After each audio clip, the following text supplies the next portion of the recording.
at King's Cross, finally, we've got some movement going after 5 days of an horrendous tube strike. All, of course, thanks to the, incapabilities of our current Mayor of London, Sadiq Khan.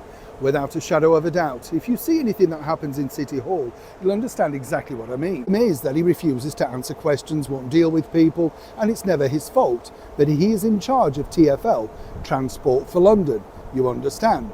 But what's emerging now is, while there's shambles of what's been a terrible tube strike, not just for London, not just for people, but for businesses, theatres, retail, everything. Suddenly, he's decided this particular weekend that we're going to have a traffic-free zone in Oxford Street. That must be really welcome for the retailers that have lost 5 days worth of business. I mean, you couldn't make this any worse, could you? Or could you? Let me explain. Morning, good to see you, chums. Thank you so much for joining me today. Sadiq Khan is an utter disaster for London, and that's whether you're impartial or not. The guy literally cannot run it.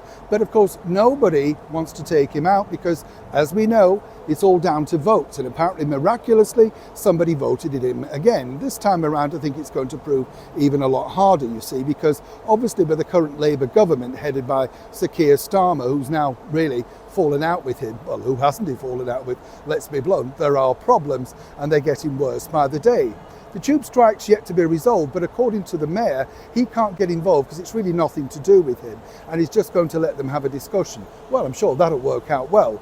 £72,000 a year for an average tube driver doesn't seem too bad for me, but apparently they can't afford to buy a house in London for a 32-hour week, which is what they want. Not bad work if you can get it, right? But here's where it gets really interesting about the level of just bad management that is literally engulfing TfL. You see, over here we have a terrible problem with fare evaders, passengers that just barge through the gates at the tube station. But one area that people have not picked up on, which is far worse, is in fact the London buses. And I was talking to a bus driver friend of mine recently who said it is literally beyond redemption. They don't know what to do, simply because basically what they're saying is all the illegal migrants that now come to London refuse to pay a fare, and simply just get on the bus and say they don't have a card, they've got no money, and then go and sit down. Now the problem is the bus driver has the authority to call the police and stall the bus until the police arrive. But he's in two corners, isn't he? Because the rest of the passengers who have paid, who need to get somewhere on time, get to work, get home, whatever, they then get quite annoyed because of this. The police never come because, well, they're either too busy or literally it happens virtually every journey, one might suspect. On a journey that I recently saw going from Piccadilly right through to the end of Oxford Street, so many people got on the bus without paying. TfL are losing thousands of pounds on a daily basis under this man's leadership, Sadiq Khan. Now, as you know, there was this sort of plot before to see whether the people who came over here illegally would also now get free travel. But either way, it doesn't look like they need to wait for that bill to be passed, simply because it's already happening. It's just not happening legally, like everything they've done.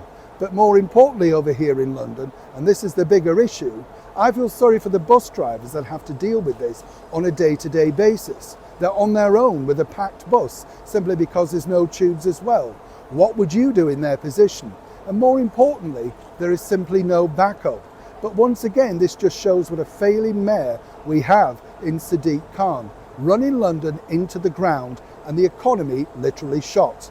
As we found out earlier this week also, in July, under the tutelage, of course, of the current Chancellor of the Exchequer, Rachel Reeves, the economy flatlined as well. How long before we go totally bust under these people that are supposed to take us out of the economic dire after the last 14 years, apparently, under the previous Conservative government? Anybody else just wonder, what next? Neil Sean in the very heart of London.